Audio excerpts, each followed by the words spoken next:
తలవని రోజు ఉన్నదా? నిన్ను కొలువని రోజు ఉంటదా?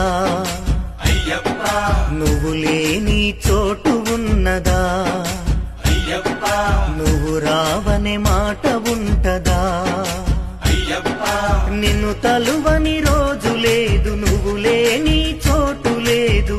నిన్ను ధ్యానించకుంటే నాకసలే బతుకులేదు. నిన్ను తలువని రోజు ఉన్నదా? నిన్ను కొలువని రోజు ఉంటదా?